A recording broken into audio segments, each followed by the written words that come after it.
Welcome to Mirror Domains Movie News, your place for entertainment headlines. And indeed, this is a live news show for movie fans, where we talk about all the trending movie news headlines of the day, including what's going on with Scorsese saying he likes empty theaters. Well, Beekeeper would disagree with that assessment. Jurassic World 4, we got some consulting news updates, a lot of casting updates, and some trailers. We'll talk about that Roadhouse trailer that dropped on Friday, as well as Sleeping Dogs trailer. And hey, it is Monday, so we will start off the show by talking about the weekend's box office report. It was a rather slow weekend at the theaters. Nothing really new opened up. So it was down between The Beekeeper and Mean Girls, and oddly enough, The Beekeeper came in at number one. Cool. That's cool. So this is the weekend's box office for the weekend of January 26th to the 28th, 2024. The top five go. Number one was The Beekeeper. Number two was Mean Girls, the musical. Number three was Wonka. Number four, Migration. Number five, Anyone But You. That romantic comedy is hanging in there, guys. So really nothing happened between the 3 and 5 spots, but Beekeeper kind of jumped back into the number one spot because Mean Girls fell down a little bit there. Not by much. Beekeeper had 7.4 million and Mean Girls had 7.2, almost 7.3. So really almost like a 1.3 million difference. But hey, like 1.3 million, I'd love to have that. But The Beekeeper, that's cool, man. That's really, The Beekeeper cracking 104 million worldwide. Guys, I went and saw The Beekeeper, and I was just like, I was just so happy. It was a straightforward action flick. It didn't really have a whole lot to say about society and culture. It was just kind of like, I had fun with it, and I would be open to seeing more in this universe from Jason Statham. 71% by critics, 93% by the audience. A lot of people like this movie. They did. Because as I said, it's just mindless action. You just go in, it's a higher budgeted B movie. You go in, you watch Jason Statham kick some butt, and it's just kind of like fun. Oh, yeah. Is it ridiculous towards the end? Yeah. Do people complain about Minnie Driver only having a small cameo in it? No, because as you can see, 93% people coming out of The Beekeeper. There's going to be a sequel. I don't want to see a sequel because I want this is something that can build up, just like John Wick and the Extraction series on Netflix. Imagine if you did some kind of a crossover. Oh, that would be awesome. So, Mean Girls falling down to the second spot for a worldwide total of 83 million. I saw this and I didn't hate it. I liked it. I enjoyed it, but it just made me kind of want to watch the original. Because it was kind of like, because it was a musical, they kind of, left some things on the ground, on the cutting room floor, because they had to make space for the musical numbers, right? And I thought it was fun, but it was kind of like, I want to go back and I want to watch the scenes where they cut out stuff with Gretchen and all the other friends. And as I said, actually, I didn't post my straight out of the theater reaction, did I? I said that the girls were a lot more callous in the original, because I guess this one was more campy. They wanted to tone it down a little bit. They weren't really that mean. Ooh, you want me to sit with you to have lunch? That's about the extent of the meanness, sort of, maybe. Well, they do treat, actually, they treat Regina much more harshly. Regina George, right? Yeah. I forgot. Anyway. So there you go. Yeah, 70%. And it's going to open up against Argyle this weekend, guys. Argyle. Now, I don't know if I'll be able to see Argyle right on Thursday night because I've got some meetings that I have to go to. So I'm probably going to go out and see it Friday evening with a whole bunch of people, which I may not want to do. So I may see it on Saturday matinee. It is what it is, guys. It's going to be number one, and that's pretty much the only really big thing opening up. Wonka hanging in there in the third spot. Migration number 4. Anyone But You. That rom-com is hanging in there. And as I said, it may have a chance to hang in there all the way to Valentine's Day. 126 worldwide. My God, so it's made more than The Beekeeper. This is that Sydney Sweeney, Glenn Powell rom-com. Apparently it's like hard rated R. I don't know why I haven't gone out to see this yet. Maybe later on today I could, but no, I want to go see Zone of Interest later on today. I don't know what's going to happen. We'll see. We'll see. ISS was the only new one opening up last week, and that's fallen down all the way down to the 13th spot. So this will be a bomb. This will be the first signature bomb of the year, right? 5 million. Now, I don't think the money or the budget for this one was really high. But if you went out and saw it, I said it was fairly harmless. Yeah, it didn't need to make billions and billions of dollars or anything like that. Fighter was I think this is a Hindi movie, right?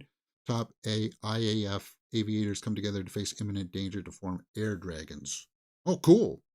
I didn't know that. That's playing in theaters here as well. It's only made 1 million. I'm dubious about that 1 million because it was only it was heavily marketed here to play in the Galaxy and Landmarks. And since a lot of the Landmark that played a lot of the foreign films from India has gone under, there's only few of these theaters playing films like this anymore. So you think that the turnout would be higher than just $1 million, I would say, but it's 662 theaters, I guess. But just keeping our eye on that, because I'm dubious about that. The worldwide total, I don't know why Box Office Mojo doesn't bring in the Indian numbers, but it is what it is. So we'll roll with it. And as I said, Argyle is pretty much the only other new thing opening up this next week on the 1st of February, right? So this is the final week of January. A lot of the movies that we've seen here in January are kind of like the leftovers of the award season stuff. So like on top of these movies that when I publish my best and worst or my ranked videos for January, you're not going to see things on there like American Fiction, even though that I know that it's in theaters now. It's got the wider release, American Fiction, right there. And I could put it in January, but that kind of undermines exactly it being available for award season for 2023, right? So I've put it on the old list. So American Fiction, Naiad, Maestro, and all the stuff that we'll be watching later on will be just kind of like added to next year. And people will say, well, James, you saw it in January. That's not the way that this channel is going to be operating, guys. I want to keep it nice and uniform kind of thing, right? But it is what it is. Rather slow weekend at the box office. Not a whole lot happening. So, there'll be people out there trying to examine it or anything like that. Statham championing the Mean Girls. Kudos. That's a winner in my books, right? Yes? No? Yes? We are a live show, so let's take some live comments here. Arglass says, I'm hoping for mindless action with Dev Patel's Monkey Man. I'd love for Dev and Jason Statham to team up in a movie. Oh yeah, that Monkey Man trailer also dropped on the weekend too. I didn't watch that one. So maybe we can watch that one at the end of the show here too. All right. Let's move on to Thunderbolts. This came out on Friday as well, but I was busy all on Friday, mostly with Tekken 8, but who cares? Thunderbolts. Lewis Pullman, top choice to replace Stephen Wen. So Lewis Pullman, son of Bill Pullman, right, is coming off work in Lessons in Chemistry and was among the cast for Top Gun Maverick. Yeah. He was the guy that came in for the save at the end, right? He was the guy who always leaves, who flees, right? He came back in for the save, right? So he's going to pick up where Stephen Wen left off.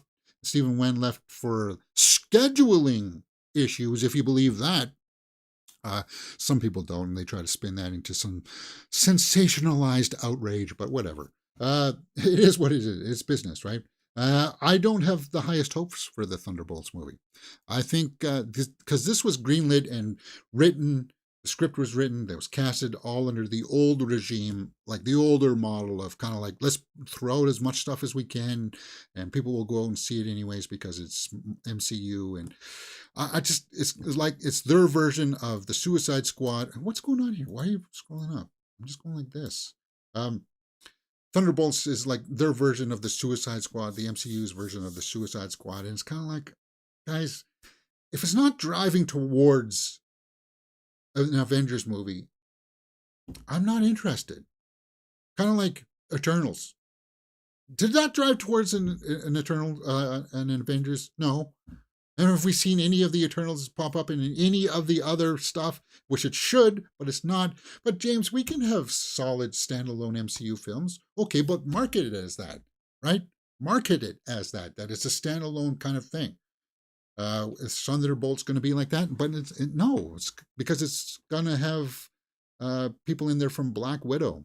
It's going to have the Winter Soldier in it. So it's kind of like, oh, okay, fine, whatever. If this guy wants to be the replacement for Stephen Wen or whatever, I don't know the character that they were going to be playing. What is it? I forgot what his name is. Come on, James, it should be right here. Anti-heroes, right? Yeah. So, eh,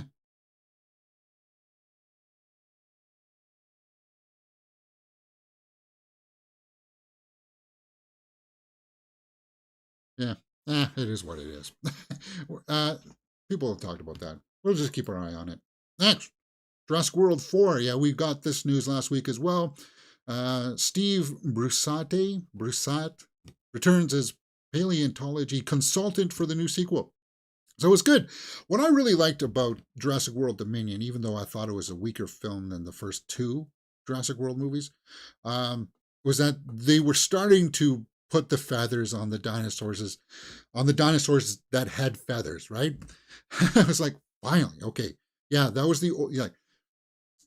Obviously, they can't remake the T Rex to have it, but it's kind of like they should, and why not? Just kind of like, oh, we got an actual strain of it, kind of thing, right? There's a way that you could retcon and put it in to have like the dinosaurs actually have the feathers, the ones that need to have it. They were starting to get that way, which uh, I appreciate that kind of scrutiny. And then if they're going to have a paleontology consultant on there, kudos.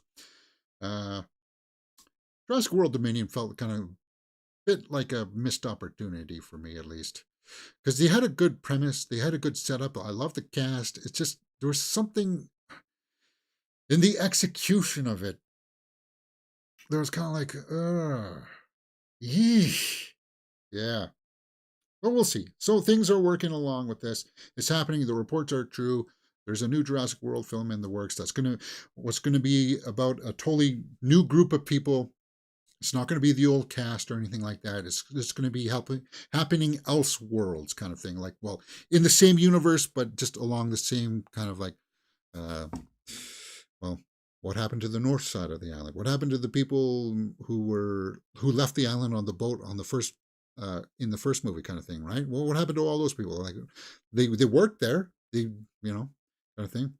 So we'll see how this all unfolds. And then, of course, once the dinosaurs get to the mainland, there's so many other stories that you could tell with that that don't have to pertain to the Bryce Dallas Howard or the Sam Neill characters, um, which would be cool to see them in cameos, but is it necessary? Because we know where the dinosaurs come from in this universe. We know how they got there. It's the premise of them just running amok all over the planet and us trying to live with them. There's some good drama and some good action that could be infused in that. So I want to see that. And we'll keep our eye on this. Obviously, it's being written right now, right?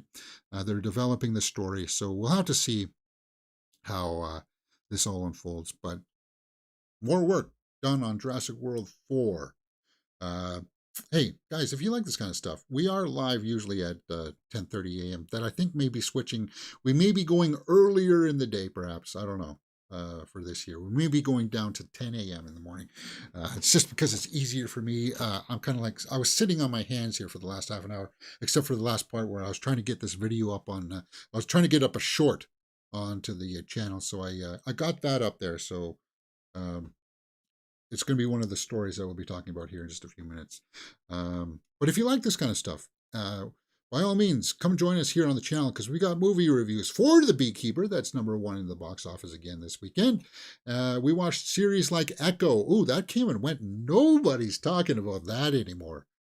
Aye. We watched a full movie, Naiad, and Lift, and Society of Snow, that's still going on. I thought it was up to 20K views on that, and for some reason, I think YouTube took away some of my views for some reason, because I think some people are just clicking on it and then realizing that it's not the real movie. Yeah, some people still think in 2024 you can still go onto YouTube and watch a movie that's on Netflix, and no, you can't do that. Next. Anatomy of Fall is in the works, guys. I am working on this one. I'm trying to get this one here. We do need to watch this before the Academy Awards. And then we watched the season finale of Hell's Kitchen on this weekend. It was a good finale, good winner. Congrats to Ryan for winning it all. I wanted Sammy to win, but whatever. And then, of course, then we do movie news throughout the week and stuff like that. So whenever I get the chance, aside from my work schedule. Chris Schobert in the live chat says, hey, James, I just want the new Disability Me 4. Disability Me, what? Huh? Oh, Despicable Me 4, right? Yeah. I guess what? Sorry, what? Oh, you just got that C word yesterday. It sucks. Yeah. No, I know. I had a light version of it where I kind of faintly lost my sense of smell, and that sucked. That sucked. But luckily, I've got like all my boosters and stuff like that, so it just kind of like it only had me for a couple days. Glass Viking says maybe the paleontologist will kick T-Rex back to the Cretaceous period where he belongs. Maybe. Yeah. Glass also says I'm looking forward to Ryan Gosling being confirmed in the MCU. That'll renew my faith in the franchise. Maybe. Yeah, maybe if Ryan Gosling comes in there. But I don't know. We'll see.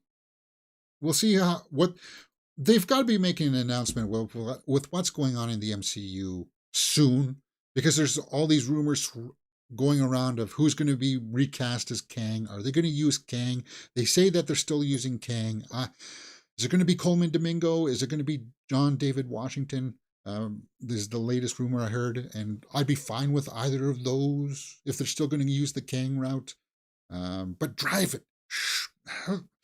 Have Kang show up in every MCU movie up until Kang Dynasty. I mean, please, come on.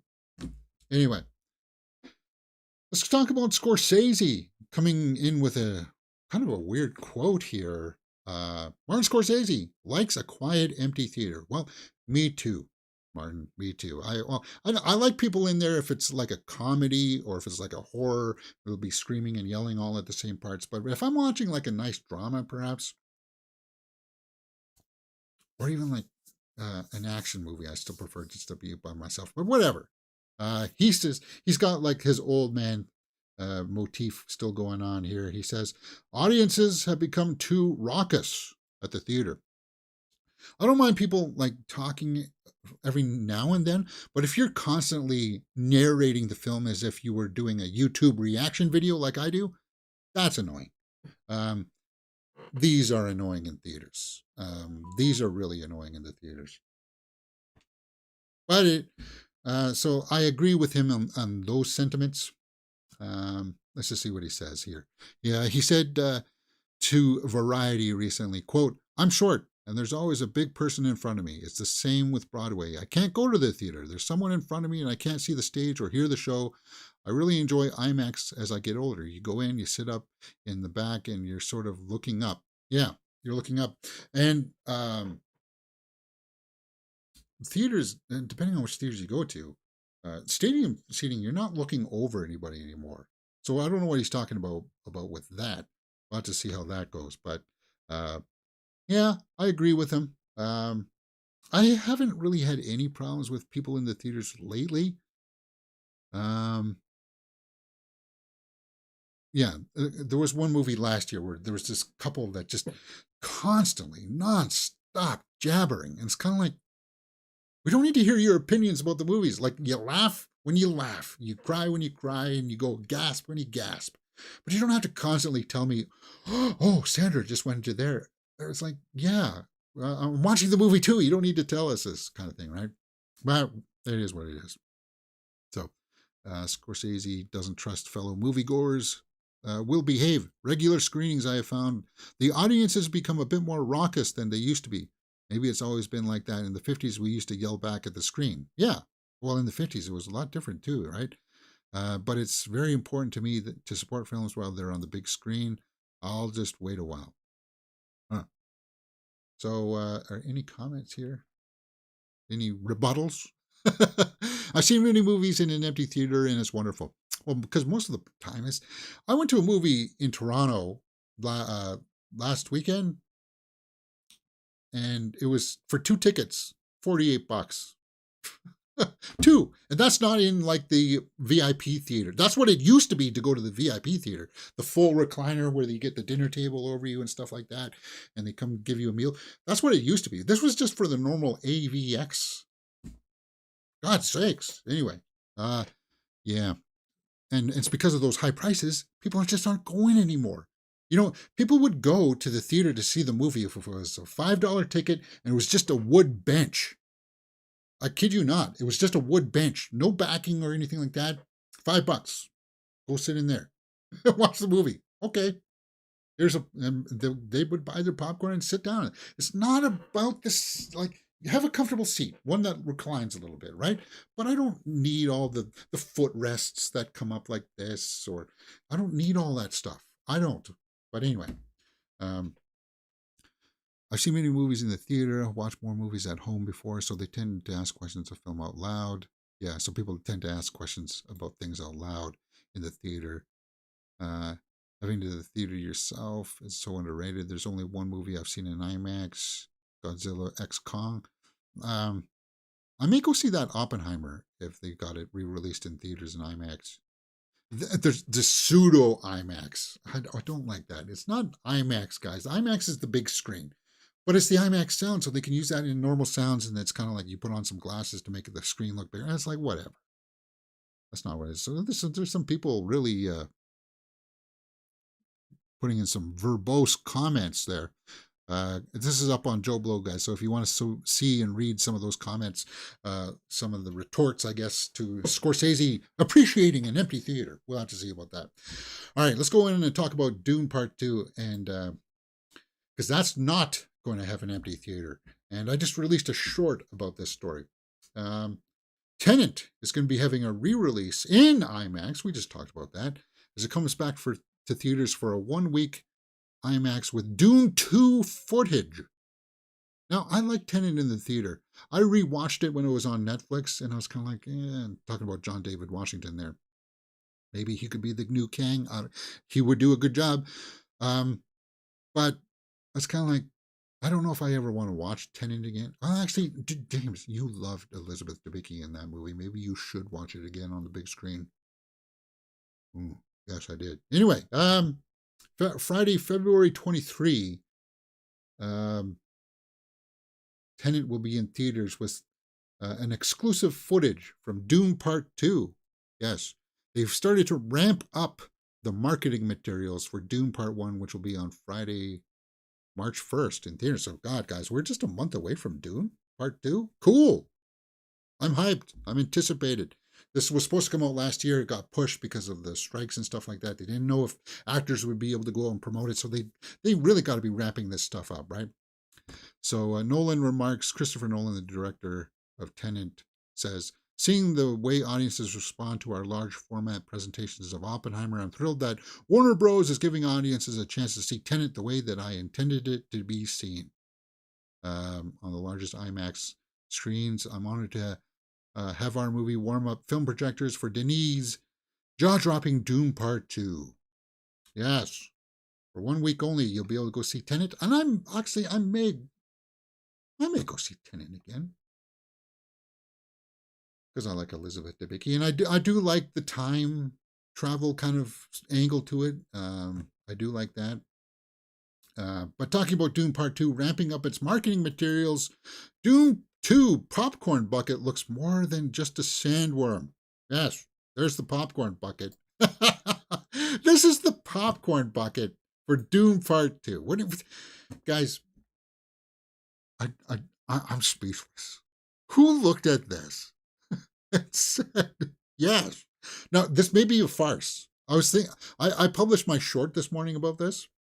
I'm like, could this be just some guy trying to like get popularity for this thing? And it's kind of like, it looks legit, man. Do you really want to put your hand in the sandworm's butthole mouth? Remember when the first came out, the first trailer was like, oh, that looks exactly like you know what kind of hole. Now, imagine sticking your hand in that to get some popcorn. I'm not seeing this, guys. If I were at the marketing meeting for this and I was like, here's our marketing materials, here's the popcorn. Sorry, what? You're fired. No, we're not going with that. I'd be more like, I'm not worried about putting my hand in there and it hurting my arm or anything. But when I take my hand out, it's going to pull out the popcorn. And all like, when I'm in the theater, it's just, I'm a beast with the popcorn. I'm a savage. It's just like, if that'll hinder me. That will hinder the popcorn eating process. So it's kind of like, I'm not on board for it. It's audacious. It's ridiculous. So, Doom Part 2, popcorn box, guys. Would you buy this thing? And these buckets cost more. I'm just mind boggled. It's just kind of like, ugh. Yeah. So, is it real? It looks like it's going to be at the AMC's, so no. Popcorn bucket part 2 part 2 is just, I don't know what the heck they're doing, man. Hey, you know what? Maybe I'm wrong about this. Maybe people are going to like this thing. We'll have to see. Arglass says maybe the Super Bowl will have time to give us a glimpse of the new Marvels content. Yeah, I think it will. I hate when people walk in front of the theater screen during the movie, but I think that is down to bad design of the room. Yeah, people shouldn't enter and exit from the back of the room. Yeah, exactly. I think so too. Like they used to have it. Like they used to have it that you walk in from the back of the theater and then you walk down the aisles, right, and then walk in. Now it's in the front and you walk up. Whatever. Arglass says the Dune bucket is a teachable moment. They will sell out in San Francisco. Hey. Do you want it? Do you look at this thing and say, now I want some popcorn? No, I don't. I don't. Eesh. Oof. All right, let's move on. Last of Us, Season 2. Directors lineup includes Mark Mylod, Kate Herron, and more. Okay, so we got some directors coming up. Now, guys, I am very apprehensive. I don't know about Season 2. Season 1 hit it out of the park, but it really depends on how they handle a certain event that happens in Part 2. It's going to anger a lot of people. And it's kind of like they're going to have the same problem that Star Wars had with The Mandalorian. You can't have The Mandalorian show without Grogu, right? How can you have The Last of Us without one of these characters, right? Because people watch the first season and they feel like that's the show. It's those two, right? So if they split up and go their different ways, is it going to work, or are we going to have like an endless kind of Walking Dead kind of thing here where you've got multiple storylines going on and you don't know which storyline you're going to get for each episode of the week kind of thing, right? That got tedious because it'll take you 4 episodes to get back to the storyline that you wanted to watch, right? And that was one of the reasons why Walking Dead fell apart for me, right? But the directors being lined up, the show is going to be shooting this year, so it's kind of like that stands to reason, right? is going to be split between 7 directors as well. 7 directors. So showrunners Craig Mazin and Neil Druckmann will be directing episodes, and the lineup includes Mark Mylod, who just won Outstanding Drama directing HBO's Succession. So we got a Succession director in there. That's good news. Kate Herron, who directed the entire Loki series, first season of Loki. Okay, Kate Herron. Okay, well, that's cool. Sort of, except I only watched the first 4 episodes of Loki. Stephen Williams, who did Watchmen and Westworld. Oh, Watchmen was good. Watchmen was a really good series. It's kind of a shame. That's a series I would like to see a season 2 of. Watchmen. Just it didn't resonate. It was so well written. Nina Lopez Corrado, who worked on Supernatural, Agents of S.H.I.E.L.D., okay, and Perry Mason. Peter Hoare earned Emmy nominations for directing episode 3 of The Last of Us season 1. So somebody from season 1 is coming back. Okay, he did episode 3. That's the side episode, right? That was the side episode about the couple living in their own little small piece of the town that they come into. That was a good episode, right? That's good. Yeah, we know what the story is about. For most of us. Keep our eye on that. So it's, yeah, they're not, season 2 won't be out until 2025, but we'll be reacting to it as we did for season 1 and hopefully enjoying it. All right, guys, this is going to be kind of like an amalgamation of stuff. We're going to be talking about casting updates, and this is going to go through the pantheon of horror, comedy, and actioners and stuff like that. So this should be an interesting segment. Casting updates. Hayden Panettiere calls the firing of Melissa Barrera from Scream 7 very unfair and unsettling. Upsetting. Sorry. It was unfair. They pulled the trigger on her too quick. I think they should have just waited. Yes, there was going to be some backlash from Melissa Barrera publicly declaring her political views about a certain war going on in the world. Yes, there's going to be some people that were going to be getting their feathers ruffled over this. Now, would any of the Scream fans be upset by this? I don't think so. So dismissing her outright like that, I think it was a little too quick. So I would say that, yes, it was a little unfair. Could there not have been a slap on the wrist to say, please don't talk about this. Please don't make public statements about this because you're dragging. You can do what you want on yourself. Yes, but it's kind of like you'll be damaging our brand by doing this. So for the time being, can you please not? Like, were there any talks like that? I agree with Hayden here that it did seem, it was upsetting. I think a lot of people are upset about this. I called for the heads of Spyglass Entertainment to be fired because of this. Will they be? Probably not. Will Scream 7 come and bomb? Yes, probably, because they're not going to have enough money to back up the truck to give Neve Campbell, because they'd have to give 20 million plus for that to happen. And the Scream movies just don't make that enough to make that viable. They don't. I don't see it happening. They lost the director. So it's kind of like they lost the director. They lost the 2 lead actresses with Jenna Ortega and Melissa Barrera. Who knows where this is going? It's just kind of out there in limbo. So we'll have to see how that goes. More casting stuff. Matthew McConaughey to star in deadly wildfire rescue thriller directed by Paul Greengrass, who did the Bourne trilogy or series, right? Paul Greengrass, McConaughey, working with him. The Lost Bus. Cool. Now, guys, I tolerated Paul Greengrass's shaky cam for the first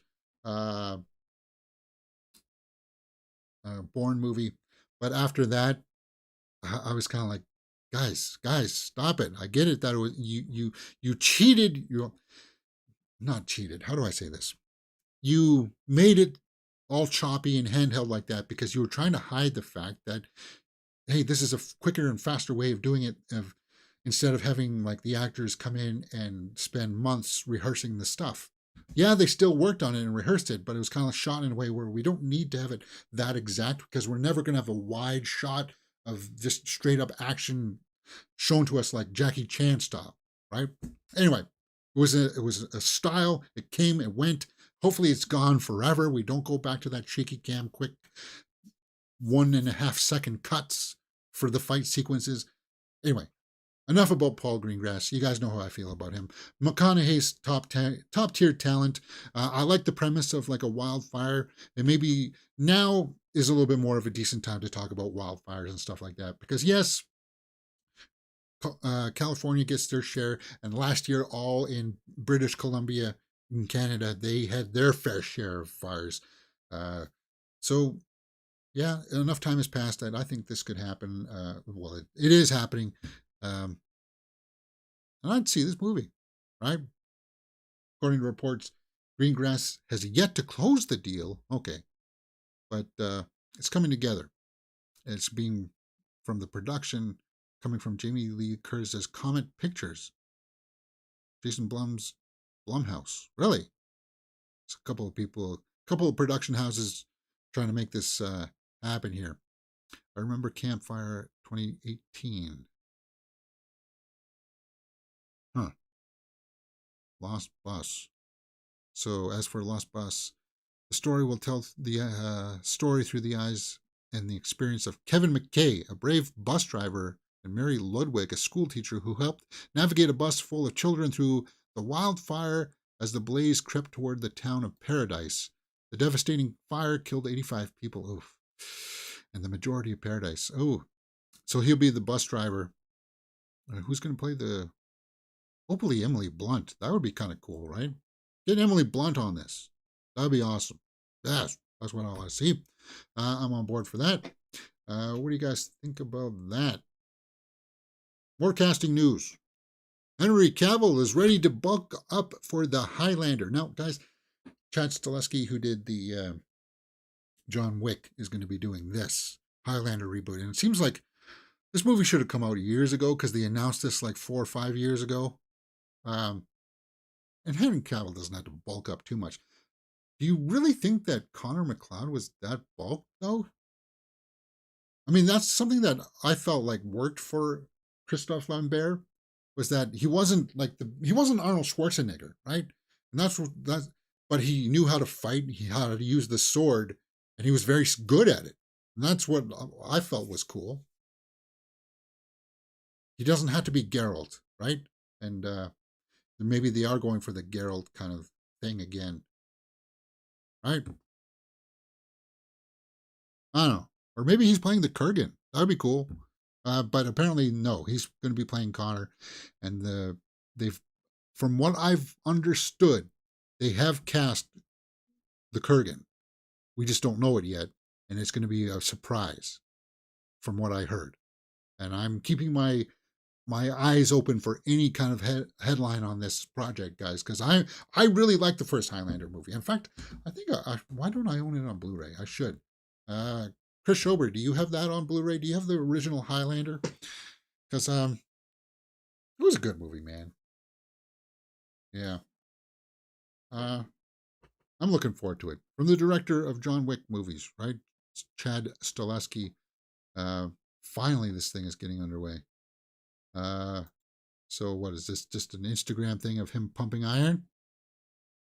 He's Superman. He's Superman. For God's sakes.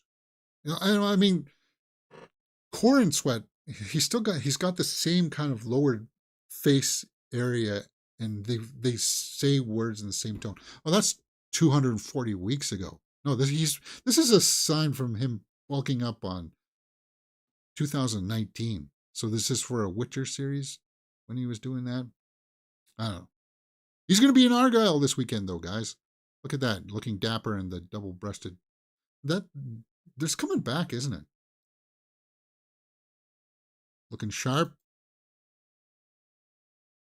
Yeah, he had like 2 or 3 more. I would say he had at least another decade of good Superman movies that he could have made. And why can't we get in Elseworlds? Please. Anyway, about to see. Next. More casting.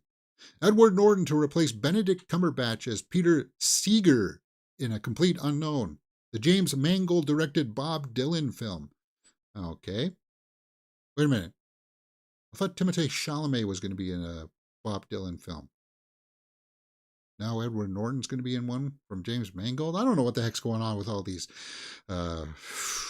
biopics, but Edward Norton's good. He's top tier talent. I don't know if I see him as Bob Dylan, but okay. Folk singer. Benedict Cumberbatch as the American folk singer and social activist Pete Seeger. Cumberbatch must exit the project because of scheduling issues. The biography stars Timothée Chalamet. Okay, so this is the one with Timothée Chalamet as Bob Dylan. Okay. And Monica Barbaro playing Joan Baez. Elle Fanning. Cool. I'll be on board for that. I like Elle Fanning. She was really good in Maleficent, and I liked her in The Neon Demon as well. Boyd Holbrook is going to be in this as Johnny Cash. Really? Boyd Holbrook as Johnny Cash. The Man in Black? Seriously? Boyd Holbrook, huh? I don't like he's good. He's effective. A very effective actor. But do you see him as Johnny Cash? No. What's this? He's on the beach with his woman, it looks like. Yeah, maybe. I don't know. Good actor though. And I like he was really good in the first season of Sandman, which I'm looking forward to. I'm season 2 of Sandman. We may do like a binge watch of Sandman season 1 when season 2 comes out, because I'm looking forward to that. Henry will have to make the Witcher and Highlander characters different in appearance. 16th century Scotsmen were larger or muscular. Weren't larger or muscular. Well, yeah, they were not. A good call there, Arglass. And that's one of the reasons why I also like Christopher Lambert's portrayal of it. But we'll see. We'll see. I'm sure it's going to be fine. It'll be fine. But when you're outdoors working outside for your living to get food, get water all the time, you're going to be more muscular, right? You're going to have a different stature. Your posture, because your shoulders are constantly hanging down. It's not like they're resting on a table for 8 hours a day, right? Your shoulders are stronger and stuff like that. Boyd is great in Narcos. Boyd Holbrook is great in Narcos. I didn't see Narcos. But he's a good actor. So we'll have to see how that comes together. Any more casting news, James? No. No more casting news. All right. Let's get into it. Roadhouse. Should it go to theaters? Yes. There was all that controversy last week where Doug Liman says that he's going to boycott the release because it's going to be on Prime. And he intended it to be a theatrical release. Guys, I like the trailer. I agree with people's sentiments, though, that the UFC fighter here is not the best actor. But you know what? We haven't really seen it in context of the movie. Conor McGregor. Like he's playing that role that the other martial artist had in the first Roadhouse. He's like the muscle, right? That's going to come in and fight him. I like that we see elements of like events that happen in the first movie in this one, but it's like a totally different location. And I think the fighting looks like it's going to be cool. You know that McGregor would have his hand into kind of like helping choreograph the realism behind it. And I know that Gyllenhaal is a great actor; he's going to be able to bring it. But who did we not see in here? His mentor, right? The Sam Elliott character. So who's going to be like playing his mentor, the one kind of like who helped him bring that along? So did we? Let's just pull up the IMDb and see if we can figure out who that's going to be.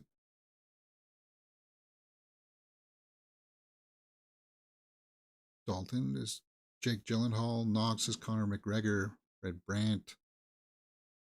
Billy Magnuson. Because it'll be an older dude, right? Sheriff Black. Oh, Joaquin de Almeida.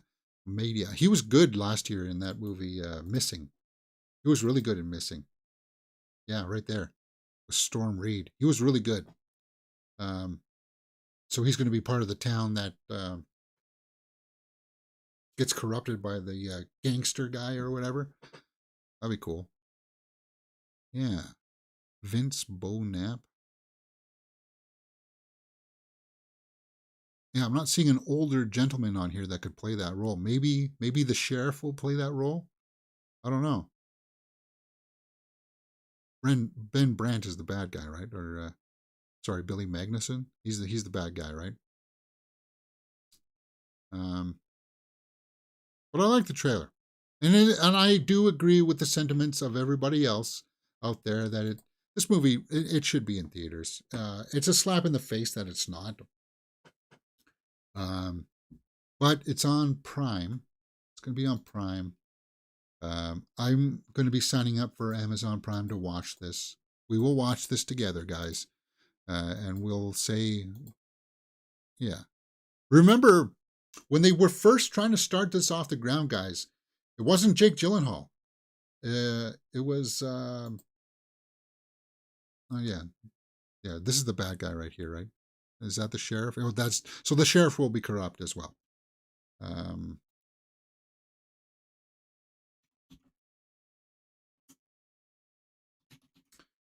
uh, yeah. Yeah, remember when they first started this? It wasn't going to be Jake Gyllenhaal. It was going to be Ronda Rousey, right? So that they were always going to try to use MCU or the the fighting people, in the UFC people in this. It was going to be Ronda Rousey, and people were talking about if you think that Conor McGregor can't act, imagine Ronda Rousey in the lead role instead of Jake Gyllenhaal.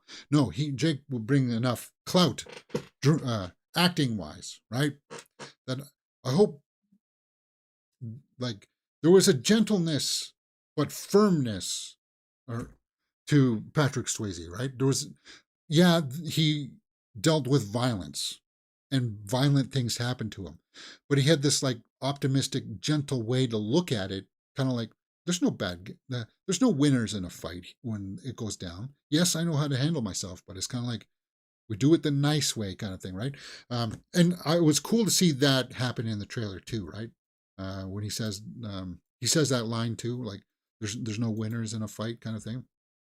I wonder who the band is going to be. Yeah, you see the chicken wire there, so that's cool. Uh, McGregor isn't an actor, but he dominates the screen because he is a fighter. It looks much more fleshed out movie than the Patrick Swayze version. Well, we'll have to see. Will a big panda bear fall on somebody and make people laugh? I don't know. Will you see a guy there with a shotgun kind of like shooting and waving his leg hilariously? I don't know. Will there be a scene in there where the bad guy will beat up the one of his henchmen saying, "You have no tolerance for pain"? Um, yeah. Let's see if I can pull up that scene right now. Maybe I can't. Yeah, see, watch this guy right here when he's starting to shoot. His leg will start to. Yeah, I don't know what the heck it'll be pumping there. I don't know what's up with that action, but that's what makes it all classic, right? Now I want to watch Roadhouse. It will be crass. I don't know. We'll have to see. I like the trailer though, guys, and I'm looking forward to it. Uh, Roadhouse, um, March 21st. So March is going to be good because we start off with Dune Part 2. We got Roadhouse coming out in March. Got some other things coming out in March too. So yeah.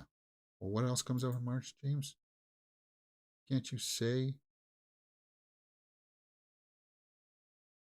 suppose I could, if I could figure out where I put my links. And I can't right now for some reason.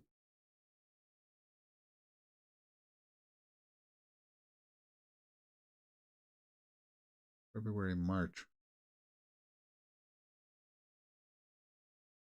March starts off with Dune Part 2. Spaceman on Netflix with Adam Sandler going into space. Love Lies Bleeding. Imaginary Friends, right? Kung Fu Panda 4. Roadhouse. Sleeping Dogs also. So we'll watch that sweet Sleeping Dogs trailer. Mickey 17. Now, is that coming? I don't think that is. I don't think that is. I think that one got pushed in it. That's the Bong Joon-ho movie with Robert Pattinson, where he plays like clones of himself. It's also having Ghostbusters. Really? Is this wrong? I think this is wrong, isn't it? Feels like if that's coming out in March, why are we getting more trailers? Feels like, I don't know, weird. Huh. Maybe that website's wrong. All right, next. Sleeping Dogs. Sleeping Dogs. Russell Crowe. An ex-homicide detective with memory loss is forced to solve a brutal murder, only to uncover chilling aspects from his forgotten past. While Russell Crowe is one of the best actors still working, and it's got Karen Gillan in it, that automatically says to me we are checking this out. Now, I haven't watched this trailer yet, so I know that there's a video game called Sleeping Dogs, guys, and this is not an adaptation of that. She makes me want to go to... Oh, she's going to be the murder victim? No! She makes me want to go to Scotland to try to find a wife. that looked good, eh, guys? Yeah, who is this? This guy looks familiar to me. Not placing it, though. Maybe it's the beard that's throwing me off. Let's go take a look at that IMDb. Tom Flanagan. That's who that is, right? Oh, I know this guy. Yeah. He's the guy with the cuts on his face. Scars. Yeah, he worked with him in Gladiator. He was in Gladiator, right? He was one of the combatants. So they worked together before. That's cool. Right? Is that? Yeah, right there. You recognize this. He's shown up in countless movies.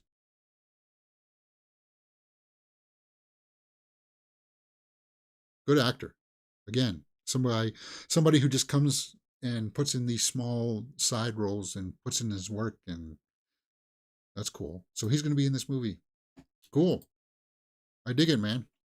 Sleeping Dogs. Good trailer. That looked good. Yeah. Arglass says that guy with the beard is in Gladiator, Sons of Anarchy. Yeah, Tom Flanagan. Yeah. I'm intrigued. A little bummed that Karen Gillan's going to be the one wiped out in the beginning of the film, but hey, you know what? A good effective start to the film, if she knocks it out of the park and sets the tone, good for her. Kind of like what Taylor Swift did for Amsterdam. Nobody liked Amsterdam but me. I think Bifer, at one point, Bifer said that he liked Amsterdam too, but not many people did. Anyway, talking about Tay-Tay, let's move on to some hit or miss headlines and talk about something that broke on Friday as well, guys. You know how I am a Swiftie and I will defend her honor, even when she does questionable things like root for the wrong team to win the Super Bowl. Taylor Swift and Carlin Estate may launch precedent-setting lawsuits over AI use. Over the weekend, over Friday afternoon, a bunch of AI nudes, I guess, showed up of Taylor. Really audacious stuff. X has come out and formally blocked all search inquiries for that. So you have to find it through other means. You can still find it if you want to, guys. It's just, have some respect. Obviously, you know it's just her head on somebody else's body. You know that that's all that it is. So it's kind of like, that doesn't interest me whatsoever. Plus, I am a fan of Tay-Tay, so it's kind of like, As far as Carlin, though, using his voice, I agree with that one too. Aside from like putting your heads on different bodies or stuff, or like using AI to fill in what the body would look like if it was without clothes, that stuff is all disgusting. Taking somebody's voice for an ad, okay, fine, maybe for a 15-second ad, but no, not even, it just shouldn't matter for the length, James. So they used Carlin's voice for like an AI kind of skit.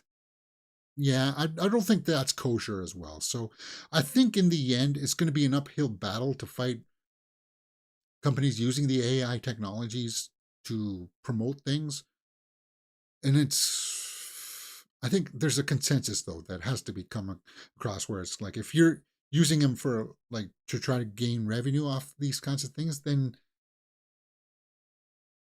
you're liable for lawsuits. As soon as you want to try to make money with it, yeah, I think that's it, right? No. Some people will say, no, that's not enough, James. You can't have it. You can't have it at all.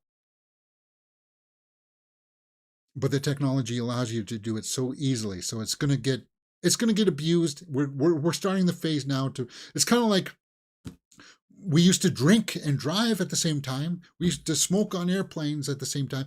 And we're getting to that part now with AI where we're realizing that's not what we want to do as a society. And we're going to put in laws that will stop this from happening. Hopefully, right? Next. Selena Gomez joins Wizards of Waverly Place co-stars in a cute reunion photo. Well, guys, you know that I'm a huge Selena Gomez fan as well. So there she is with the cast. Waverly Place. Cool. Still remembering her roots, where she came from. Selena's she's awesome. She's awesome. Next. Blumhouse launching horror exhibit at Shining Hotel in Colorado. Stephen King stayed at the Stanley Hotel before he wrote his breakout 1977 novel. Yeah, this is the hotel that he based it on. This is not the Overlook itself. This is the hotel that it was based on. And I think they used this hotel for the TV version that they did. But, okay, so you're opening an exhibit there. If I were ever to be in Colorado, I would definitely check it out. That's where it is, right? Colorado. The exhibit described as a mini academy and museum dedicated to the horror. Okay. Interesting. Well, us horror aficionados will be curious about that one. Tiffany Thiessen's 49 now? Only 49, huh? Wow, she still looks great. Next. 10 directors who could fix the Exorcist trilogy now that David Gordon Green has left.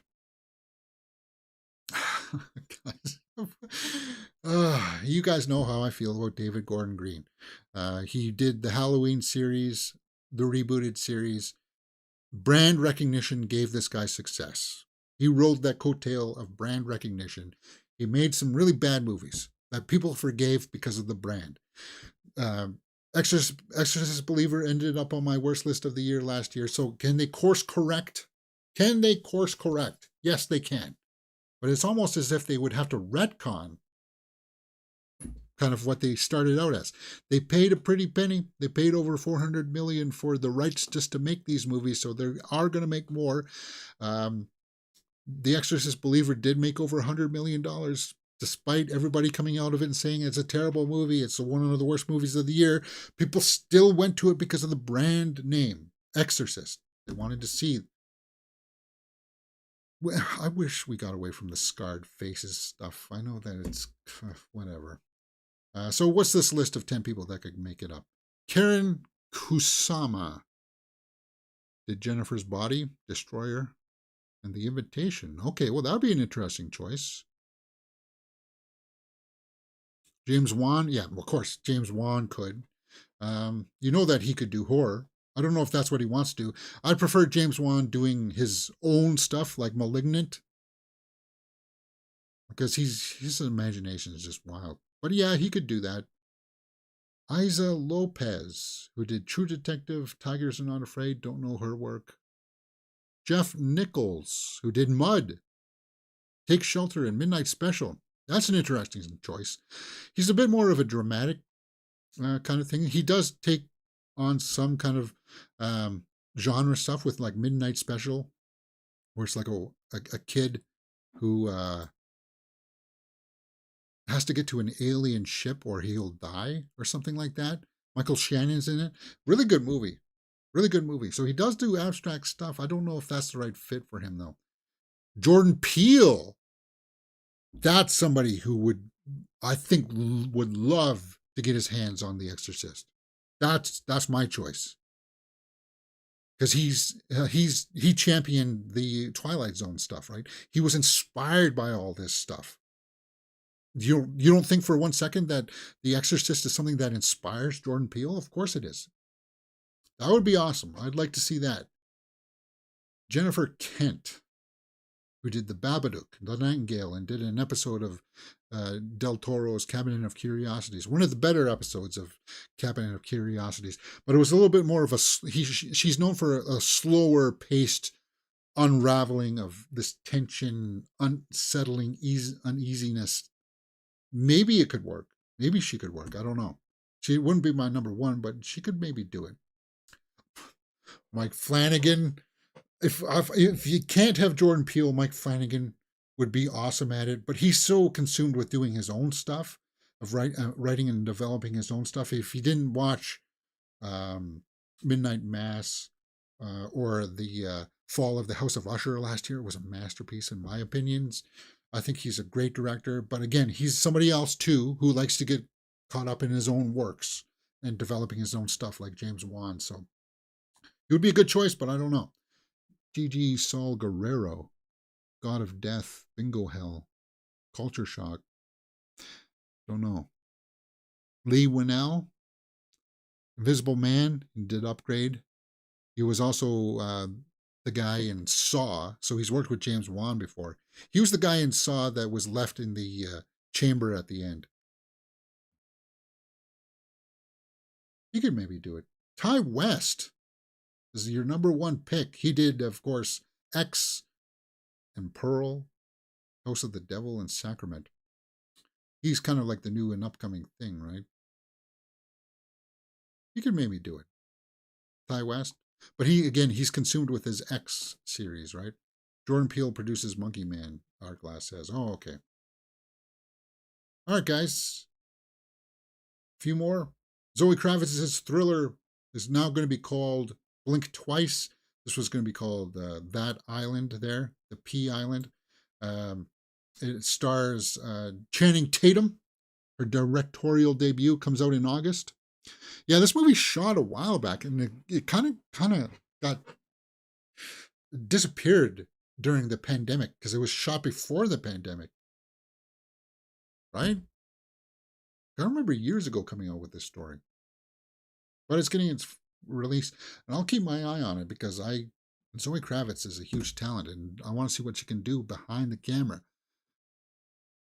Basically, it's about this island where this rich guy, played by Tatum, brings people to party and stuff. And then, I don't know, do people go missing?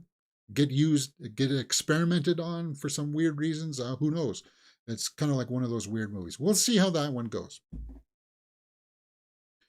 Director of Godzilla -1 gives disappointing update on a possible sequel. No! Takahashi Yamazaki. There's an update. Bummer, man.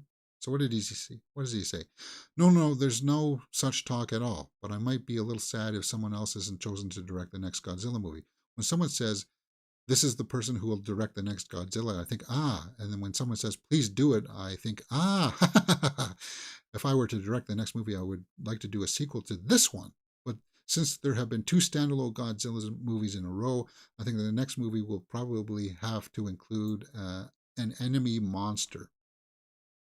Yeah, so it would have to include another kaiju, be it Mothra, Rodan, although they kind of already did all that stuff in the North American version, so maybe give us something else. Give us Planet Zero or whatever. Give us the planet of monsters. That's what yeah. Bring in the aliens. Who knows? All right, guys, that's it for me. I'm running a little bit overtime today. My apologies for that. But if any other big news breaks, we'll talk about it. I'll put out some. I want to work on some shorts this afternoon, actually, though. So, and I want to play some Tekken. I might start Tekken 8 with you guys today. I'll have to see how that goes. Oh, there is a new trailer for Ghostbusters. Okay. Yeah, we just saw that there was a re-release that for that. There's a trailer for The Wages of Fear. Slimer, we knew that was going to be back. So do I need to do a trailer reaction for Ghostbusters Frozen Empire? Maybe I'll do that and post that up here. Why not? Oh, and then there's that Despicable Me 4 trailer as well, which I'm not going to watch and I'm not going to go see because it's a kids' movie and that's not my bag. Next. No, that's it, James. You're done. Let's go have some breakfast. Yeah. Guys, thank you very much for joining me on the show today. And if you watched that popcorn short, let me know what you thought about that. Put it in the comments below. And I'll see you next time. I'll post my I'm going to film my reaction to the Ghostbusters one here right now, and it'll be up on the channel later. See you next time on Mirror